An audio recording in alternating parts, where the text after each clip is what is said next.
that is being declared as Waqf property. And yesterday, Muslim leaders in Bengaluru are saying that even Vidhan Sauda, Commercial Street, Taj Hotel, everything belongs to them. In Surat, they are saying Surat Municipal Corporation belongs to them. And what seems to be a joke is a very harsh reality. Because in Karnataka last year, in Haveri, a farmer who had only 4 acres of land, Waqf board claimed the land, issued gazette notification, without notice, without any opportunity of being heard.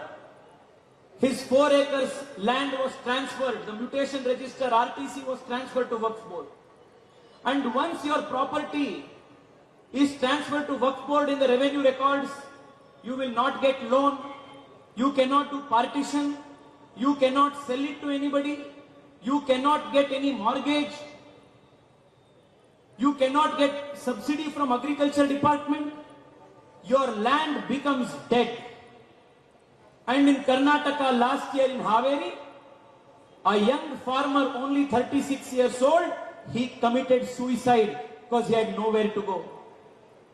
This is the only organization in India where they have power to decide if any property is their own, and if you have a problem, you have to go before their own court, and you cannot go in appeal to High Court or Supreme Court on their order. That order is final.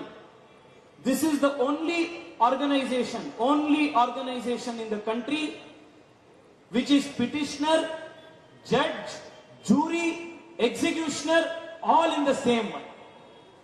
This is the power they have given to Waqf board. സുഹൃത്തുക്കളെ, ഇത് ഇവിടെ അവസാനിക്കുന്നില്ല. എന്താണ് വഖഫ് ബോർഡിന്റെ അധികാരങ്ങൾ? വഖഫ് ബോർഡിന് നമ്മളുടെ ഏതൊരു ഭൂമിയും, നമ്മുടെ കൃഷിഭൂമിയാവാം, നമ്മുടെ പൂർവികരിൽ നിന്ന് നമുക്ക് ലഭിച്ച് ആയിരക്കണക്കിന് നൂറുകണക്കിന് വർഷങ്ങൾ നമ്മൾ കൈവശം വെച്ചുകൊണ്ടിരിക്കുന്ന ഭൂമിയാവാം, ആയിരക്കണക്കിന് വർഷങ്ങൾ പഴക്കമുള്ള ക്ഷേത്രമാകാം, അവർക്ക് തോന്നിയാൽ അത് വഖഫ് ഭൂമിയാണെന്ന് അവർക്ക് തോന്നിയാൽ അവര് നോട്ടിഫിക്കേഷൻ ഇറക്കും. നോട്ടിഫിക്കേഷൻ ഇറക്കിയാൽ നമ്മുടെ വില്ലേജ് അധികാരികൾ, താലൂക്ക് അധികാരികൾ ജമയിൽ മാറ്റം വരുത്തും. ജമയിൽ മാറ്റം വരുത്തിയാൽ, തണ്ടപ്പേര് മാറ്റം വരുത്തിയാൽ പിന്നെ അത് അവരുടെ ഭൂമിയായി മാറും. മാത്രവുമല്ല, അവർക്ക് സർവേ നടത്തിക്കൊടുക്കും. നമ്മുടെ ഭൂമി സർവേ നടത്തണമെങ്കിൽ നമ്മൾ പൈസ കെട്ടണം. അവർക്ക് സംസ്ഥാന സർക്കാർ അവർക്ക് വേണ്ടി സർവേ നടത്തും. അതിന്റെ ചെലവ് അവർ വഹിക്കും. കർണാടകയിൽ ആയിരക്കണക്കിന് ഏക്കർ കൃഷിഭൂമി, കൃഷിക്കാരുടെ ഭൂമി ഇത്തരത്തിൽ നോട്ടീസ് അയച്ച് വഖഫ് സ്വന്തമാക്കിയിരിക്കുന്നു. അതുപോലെ തന്നെ മുനമ്പത്ത് 650 ക്രിസ്ത്യൻ കുടുംബങ്ങൾ അവർ താമസിക്കുന്ന 400 ഏക്കർ ഭൂമി അത് വഖഫിന്റേതാക്കി മാറ്റിയിരിക്കുന്നു. കഴിഞ്ഞ ദിവസം ബാംഗ്ലൂരിൽ ഞങ്ങളെ കാണാൻ മുനമ്പത്ത് നിന്നും 50ഓളം ക്രിസ്ത്യൻ പ്രതിനിധികൾ വന്നു. അവർ പറഞ്ഞു, ഞങ്ങൾ പൂർവികമായി താമസിക്കുന്ന ഭൂമിയാണ്, ആ ഭൂമി ഇതാ അവിടെ ഒരു മുസ്ലിം കുടുംബം പോലും ഇല്ല, എന്നിട്ടും അത് വഖഫാണെന്ന് പറഞ്ഞിരിക്കുന്നു. മാനന്തവാടിയിൽ 100 കണക്കിന് ഏക്കർ കൈവശപ്പെടുത്താനുള്ള ശ്രമം നടക്കുന്നു. കണ്ണൂരിൽ തളിപ്പറമ്പിൽ 600 ഏക്കർ ഭൂമി, ചില പുരാതനമായ ആയിരക്കണക്കിന് വർഷം പഴക്കമുള്ള തളിപ്പറമ്പിലെ രാജരാജേശ്വര ക്ഷേത്രത്തിന്റെ ഭൂമി വരെ തങ്ങളേതാണെന്ന് പറയുന്നു. പാലക്കാട് കൽപ്പാത്തിയിൽ, നൂർമയിൽ, ധോണിയിൽ 28 വസ്തുക്കൾ തങ്ങളേതാണെന്ന് അവർ പറയാൻ തയ്യാറായിരിക്കുന്നു. തമിഴ്നാട്ടിലെ തിരുച്ചെന്തുറയിലെ 1400 വർഷം പഴക്കമുള്ള ക്ഷേത്രം വഖഫാണെന്ന് പറഞ്ഞിരിക്കുന്നു. 1400 വർഷങ്ങൾക്ക് മുമ്പ് ഇസ്ലാം ഉണ്ടായിട്ടില്ല. ആ ക്ഷേത്രം വരെ ഇന്ന് വഖഫിന്റെ ആണെന്ന് പറയുന്നു. ഇവിടെ നമുക്കറിയാം, നമുക്ക് സിവിൽ കോടതിയിൽ പോകാൻ പറ്റാത്ത സാഹചര്യമുണ്ട്. കർണാടകയിൽ ഹവേരി ജില്ലയിൽ കൃഷിക്കാരുടെ ഭൂമി അവർ ഏറ്റെടുക്കാൻ തുടങ്ങിയിരിക്കുന്നു. കർണാടകയിലെ മുസ്ലിം മതപണ്ഡിതന്മാർ പറയുന്നു, ഇവിടുത്തെ നിയമസഭാ മന്ദിരം വിധാൻ സൗദ അത് വഖഫാണെന്ന് പറയുന്നു. അവിടുത്തെ സർക്കാർ ഓഫീസുകൾ വഖഫാണെന്ന് പറയുന്നു. വിശ്വസരയ്യ പഠിച്ച ഗവൺമെന്റ് സ്കൂൾ വരെ വക്കഫാണെന്ന് പറഞ്ഞുകൊണ്ട് അത് ഏറ്റെടുക്കാൻ തയ്യാറാവുന്നു. തമാശയായി തോന്നാം നമ്മൾക്ക്, പക്ഷേ ഇതൊരു ക്രൂരമായ യാഥാർത്ഥ്യമായി നമ്മുടെ മുമ്പിൽ വന്നിരിക്കുന്നു. ഹവേരി ജില്ലയില് 34 വയസ്സുള്ള ഒരു കർഷകൻ ആത്മഹത്യ ചെയ്തു. ഒരു ദിവസം രാവിലെ നോട്ടീസ് കിട്ടുന്നു, അദ്ദേഹത്തിന്റെ 4 ഏക്കർ ഭൂമി, അത് മാത്രമേ അദ്ദേഹത്തിന് സമ്പാദ്യമുള്ളൂ, അതുകൊണ്ടാണ് കുടുംബം കഴിയുന്നത്, അത് വക്കഫാണെന്ന് പറഞ്ഞിരിക്കുന്നു. വക്കഫാണെന്ന് പറഞ്ഞു കഴിഞ്ഞാൽ പിന്നെ തകരാറെന്താണ്? റവന്യൂ രേഖകളിൽ മാറ്റം വന്നു. പിന്നെ ലോണ് കിട്ടില്ല, പിന്നെ വിൽക്കാൻ പറ്റില്ല, പിന്നെ പണയപ്പെടുത്താൻ പറ്റില്ല, പിന്നെ ഭാഗം ചെയ്യാൻ പോലും പറ്റാത്ത ഒരു സാഹചര്യം നമ്മൾക്കുണ്ട്. അതുകൊണ്ട് ഈ ക്രൂരമായ ഈ നടപടിക്രമം ഈ രാജ്യത്ത് നടക്കുന്നുണ്ട്. അത് നാം മനസ്സിലാക്കേണ്ട സമയം അതിക്രമിച്ചിരിക്കുന്നു. Dear Karyakartas and friends, the Congress and the Communists have also given the Waqf Board with another special power. You will be shocked to know this.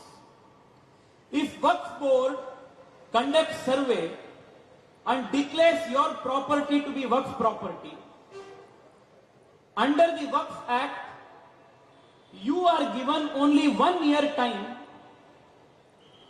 to go to Waqf tribunal and question that decision. If you do not oppose the decision within 1 year, you will lose all rights to go to court. This is the limitation period. But Waqf Board has no such limitation period. It can claim any property, start a new litigation, even if it is 500 years afterwards. If it is your property that Waqf Board claims to be its own, then you have to go before Waqf tribunal within 1 year. If you don't go to court within 1 year, then you lose the right to go to the tribunal. But in the case of Waqf tribunal, in the case of the Waqf Board, even if it is a claim that is 500 years old, 400 years old, there is no limitation period. Waqf Board can start the litigation tomorrow fresh. In Telangana, when we had visited the committee, joint parliamentary committee had visited, a group of farmers came and met us. And the farmer leaders told one sentence that is very, very telling. They said, Aurangzeb may have died 400 years ago, but the ghost of Aurangzeb is still encroaching the lands in our villages. That is the power of the Waqf Board statutes. സുഹൃത്തുക്കളെ, ഇന്ത്യയിൽ ഒരു സംഘടനയ്ക്കും ഇല്ലാത്ത ഒരു അധികാരം വഖഫ് ബോർഡിനുണ്ട്. അവർക്ക് ഏതെങ്കിലും ഭൂമിയിൽ അവകാശവാദം ഉന്നയിക്കാം, ആ ഭൂമി അവർക്ക് സർവേ നടത്താം, ആ ഭൂമിയുടെ യഥാർത്ഥ അവകാശി അവരെ മുമ്പിൽ ഹാജരാവണം, എന്നിട്ട് അവരോട് കേസ് കൂടണം, അവർ വിധിക്കും, എന്നിട്ട് അവരെന്നാ വിധി നടപ്പിലാക്കും. അപ്പൊ അവകാശം ഉന്നയിക്കുന്നത്, ആ അവകാശത്തിന് ഭൂമി അളക്കുന്നത്, അതിനുവേണ്ടി കേസ് വാദിക്കുന്നത്, വിധി പറയുന്നത് എല്ലാം അവരാണ്. അവസാനം ആ വിധി നടപ്പിലാക്കുന്നതും അവരാണ്. അവരെന്നെ വക്കീല്, അവരെന്നെ ജഡ്ജ്, അവരെന്നെ നടപ്പിലാക്കുന്ന ഉദ്യോഗസ്ഥരും. ഈ ഒരു അധികാരം ഇന്ത്യയിൽ വഖഫിന് മാത്രമേ ഉള്ളൂ. കമ്മ്യൂണിസ്റ്റുകാരും കോൺഗ്രസുകാരും വഖഫ് ബോർഡിന് മറ്റൊരു അധികാരം കൂടി കൊടുത്തിട്ടുണ്ട്. എന്റെയോ നിങ്ങളെയോ ഭൂമി വഖഫ് നോട്ടീസാക്കിയാണ് അവരുടേതാണെന്ന് പറഞ്ഞാൽ നമ്മൾ 1 കൊല്ലത്തിനുള്ളിൽ അതിനെതിരെ കേസ് പോകണം ട്രൈബ്യൂണലിൽ. 1 കൊല്ലത്തിനുള്ളിൽ പോയിട്ടില്ലെങ്കിൽ പിന്നെ അധികാരമില്ല, അത് അവരുടേതായി മാറി. എന്നാൽ വഖഫിന് 500 കൊല്ലം കഴിഞ്ഞാലും അവരുടേതാണെന്ന് അവർക്ക് തോന്നുന്ന ഭൂമിക്ക് മുകളിൽ അവകാശവാദം ഉന്നയിക്കാം, നടപടികൾ ആരംഭിക്കാം. നമ്മക്കൊരു വർഷം, അവർക്കോ എത്ര വേണമെങ്കിലും ആവാം എന്നതാണ് ഈ കമ്മ്യൂണിസ്റ്റുകാരും കോൺഗ്രസുകാരും ചേർന്ന് കൊടുത്ത അധികാരം. തെലുങ്കാനയിൽ ഈ ജോയിന്റ് പാർലമെന്ററി കമ്മിറ്റിയെ, സംയുക്ത പാർലമെന്ററി കമ്മിറ്റിയെ കാണാൻ കുറച്ച് കൃഷിക്കാർ വന്നു. അവര് കുറെ കാര്യങ്ങൾ പറഞ്ഞു. പക്ഷെ അവര് പറഞ്ഞൊരു കാര്യം മനസ്സിൽ തട്ടി. ഔറംഗസീബ് ചത്തിട്ട് 400 കൊല്ലം കഴിഞ്ഞു, പക്ഷേ ഔറംഗസീബിന്റെ പ്രേതം ഇപ്പോഴും നമ്മളെ വേട്ടയാടിക്കൊണ്ടിരിക്കുകയാണെന്ന് പറഞ്ഞിരിക്കുന്നു.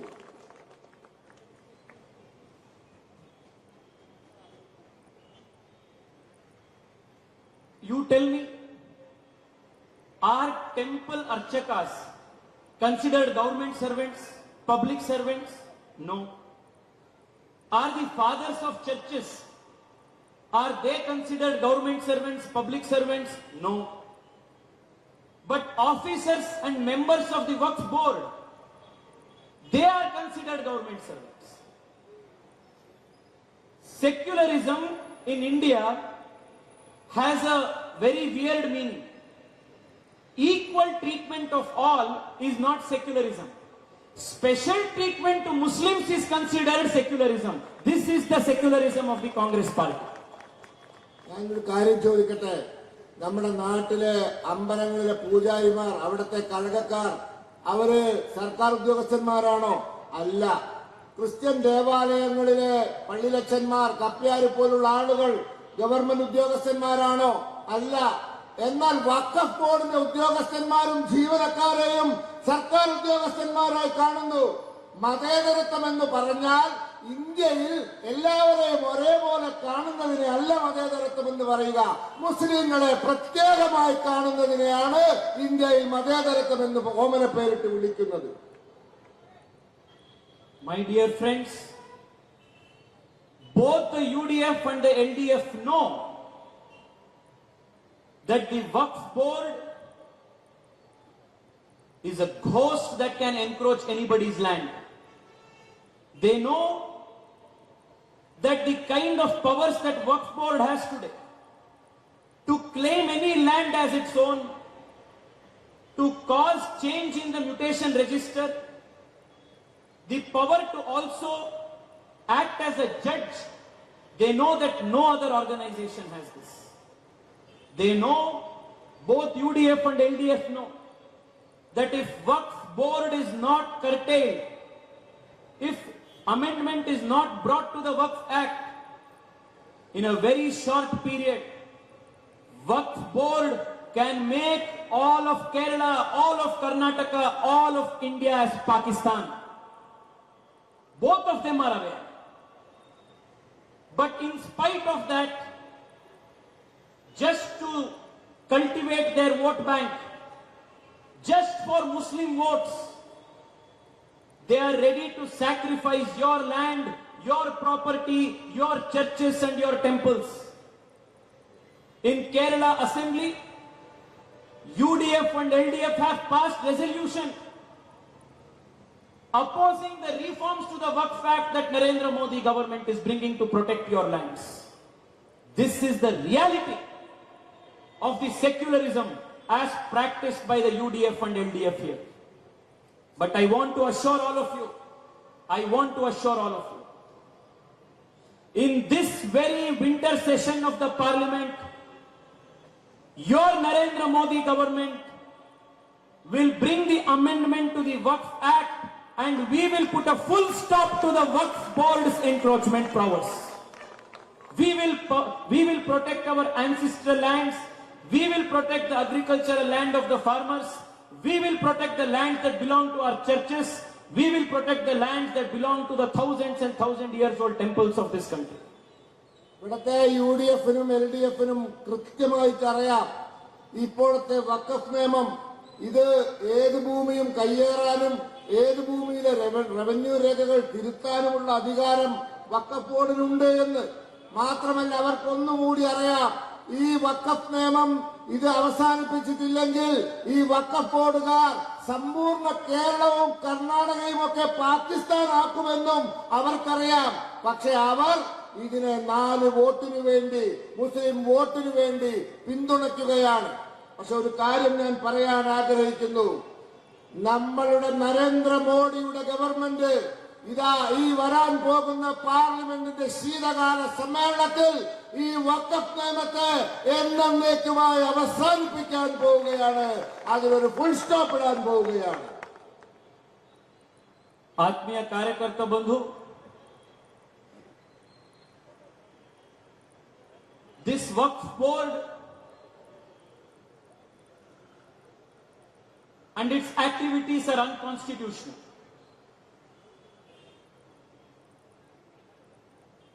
According to the Constitution, Everybody should be treated equally. But in the case of the Waqf board, the Muslims are getting special treatment. Till how long do we agree and accept this kind of a special treatment? Are other minorities getting this similar special treatment? Christians are getting special treatment? No. Are the Jews getting special treatment? No. Are Jains getting special treatment? No. Why is it that only among the minorities only Muslims get special treatment? For how long should the society accept practices of this kind? In 1947, when the country was divided on the basis of religion, we gave them land on the basis of religion. If even today, Waqf board is given powers to claim any land on the basis of religion, then where should we go? They have so many other countries to go, but Hindus have only one country. If not Bharat, if not Kerala, if not Karnataka, where will we go? It is our dharmic duty, it is our survival that we need to protect through the amendment of this Waqf Act. സുഹൃത്തുക്കളെ, വഖഫ് നിയമം ഭരണഘടനാ വിരുദ്ധമാണ്. ഈ വഖഫ് നിയമം ഇത് നമുക്കറിയാം, നമ്മുടെ ഭരണഘടന പറയുന്നത് എല്ലാവരെയും ഒരേപോലെ കാണണമെന്നാണ്. എന്നാൽ ഈ വഖഫ് നിയമം മുസ്ലിങ്ങളെ പ്രത്യേകമായി കാണുന്ന ഒരു സാഹചര്യമാണുള്ളത്. മുസ്ലിം സമുദായത്തിന് മാത്രം പ്രത്യേക അവകാശങ്ങൾ നൽകുന്നു. ഞാൻ ചോദിക്കട്ടെ, ക്രിസ്ത്യാനികൾക്ക് ഇത്തരത്തിൽ അവകാശമുണ്ടോ? യഹൂദർക്കുണ്ടോ? പാർസികൾക്കുണ്ടോ? ബുദ്ധമതക്കാർക്കുണ്ടോ?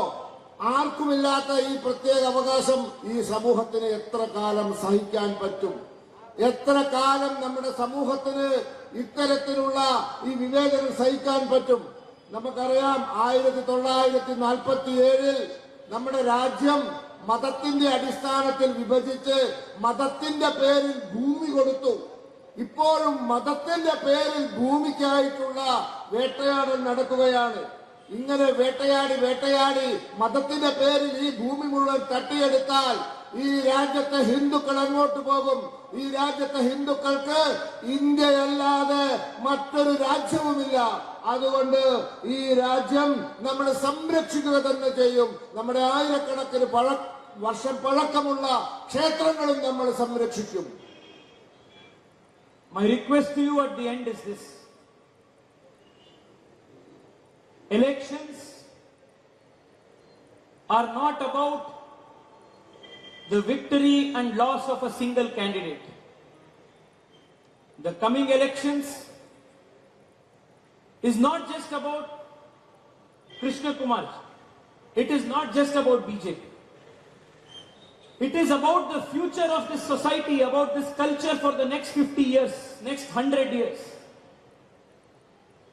If we do not awaken today, if today we do not realize our challenges, it will be too late to make any changes. Friends, when it comes to defeating the BJP, everybody else comes together. Communist comes together, Congress comes together, Muslim League comes together. They all come together to defeat BJP. Because they know that there is only one force, one party that is opposing their unconstitutional anti-India activities. Only one party, that is the BJP. That is why they all come together. They all come together to defeat BJP.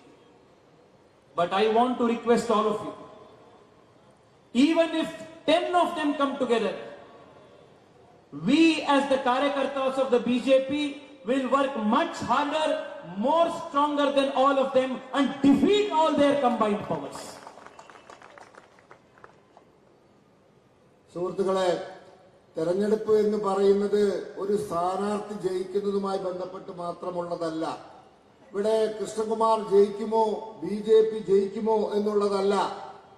നമ്മുടെ രാജ്യം, നമ്മുടെ സംസ്കാരം വരുന്ന 100 വർഷം ഇവിടെ നിലനിൽക്കണമോ വേണ്ടയോ എന്നുള്ളതാണ് നമ്മൾ ചിന്തിക്കേണ്ടത്. നമ്മൾ വോട്ട് ചെയ്യും അതാണ് ആലോചിക്കേണ്ടത്. ഇവിടെ ഭാരതീയ ജനതാ പാർട്ടിയെ തോൽപ്പിക്കാൻ ഈ കോൺഗ്രസുകാർ, കമ്മ്യൂണിസ്റ്റുകാർ, മുസ്ലിം ലീഗ് എല്ലാം ഒരുമിച്ച് വരും. എന്തുകൊണ്ടാണ്? അവർക്കറിയാം രാജ്യവിരുദ്ധ ശക്തികളിൽ നിന്നും, നമ്മുടെ സാംസ്കാരിക വിരുദ്ധ ശക്തികളിൽ നിന്നും ഈ രാജ്യത്തെ സംരക്ഷിക്കാൻ ഭാരതീയ ജനതാ പാർട്ടി മാത്രമേ ഉള്ളൂ എന്ന് അവർക്കറിയാം. അതുകൊണ്ടാണ് അവർ എതിർക്കുന്നത്. അവർ 10 പേർ ഒരുമിച്ച് വന്നോട്ടെ, നാം ഒറ്റയ്ക്ക് നിന്നുകൊണ്ട് ഇവരെ നാം തോൽപ്പിക്കുക തന്നെ ചെയ്യും. With folded hands, I request all of you to understand the seriousness and the responsibility that lies on all of us. Your vote is not only going to impact the immediate present, but it is also going to protect and save our culture, our lands, our homes, our properties for the next generation. If we do not do this, that day is not far away when the Waqf board will claim your house, my house, our ancestral property, our agricultural property, our temples and our churches as its own, and UDF and LDF will pass resolution in its support, and we will have nowhere to go. That day will not be far away. Let us awaken. Let us vote for development. Let us vote for progress. Let us vote against special treatment, and let us vote for equal treatment of everybody, and let us make sure that Shri Krishna Kumar ji wins this election. आप सबको बहुत बहुत धन्यवाद. भारत माता की. തെരഞ്ഞെടുപ്പ് ഇന്നത്തേക്ക് വേണ്ടിയുള്ളതല്ല, ഇത് നാളത്തേക്ക് വേണ്ടിയുള്ളതാണ്. നാം ഇന്ന് അനുഭവിക്കുന്ന നമ്മുടെ സ്വത്ത്, നമ്മുടെ കൃഷിഭൂമി, നമ്മുടെ അമ്പലങ്ങൾ, നമ്മുടെ പൈതൃക ഭൂമി എല്ലാം വരും തലമുറയ്ക്ക് സംരക്ഷിക്കാൻ കൂടി വേണ്ടിയുള്ള തെരഞ്ഞെടുപ്പാണ്. ഇവിടെ നാം പരാജയപ്പെട്ടാൽ ആ ദിവസം വിദൂരമല്ല. നമ്മുടെ വീടും നമ്മുടെ അമ്പലങ്ങളും നമ്മുടെ പാരമ്പര്യ പൈതൃക സ്വത്തുമൊക്കെ തെരഞ്ഞ് അവകാശവാദം ഉന്നയിച്ച് വഖഫ് ബോർഡ് അതിനെ അധീശപ്പെടുത്താൻ വരുന്ന ദിനം അതിവിദൂരമല്ല. അതുകൊണ്ട് ജയിച്ചേ പറ്റൂ. അതുകൊണ്ട് കൈകൂപ്പി ഞാൻ നിങ്ങളോട് അപേക്ഷിക്കുകയാണ്, ഈ തെരഞ്ഞെടുപ്പിൽ ശ്രീ കൃഷ്ണകുമാറിനെ ഇവിടെ നിന്ന് വിജയിപ്പിക്കണമെന്ന്. Please join both your hands with me and make the Vijaya Sankalpa of winning the BJP in Palakkad. Bharat Mata ki! Bharat Mata ki! Vande! Vande! Vande! बहुत बहुत धन्यवाद. സംബന്ധം ചെയ്യുന്നതിന് വേണ്ടി ആരാധനയ്ക്കുള്ള സംസ്ഥാന അധ്യക്ഷൻ കെ സുരേന്ദ്രൻ അവരെ ക്ഷണിക്കുന്നു. നമ്മുടെ സ്ഥാനാർത്ഥിയെ കാരാർപ്പണം ചെയ്യുന്നതിന് യുവമോർച്ച ദേശീയ അധ്യക്ഷനെ ക്ഷണിക്കുക.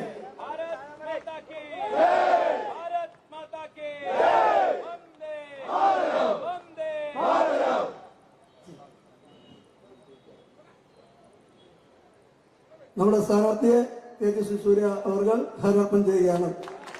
സംസ്ഥാന അധ്യക്ഷനെ ഹരാർപ്പണം ചെയ്യുന്നതിന് വേണ്ടി ഹരിദാസ് അവർ ക്ഷണിക്കുന്നു.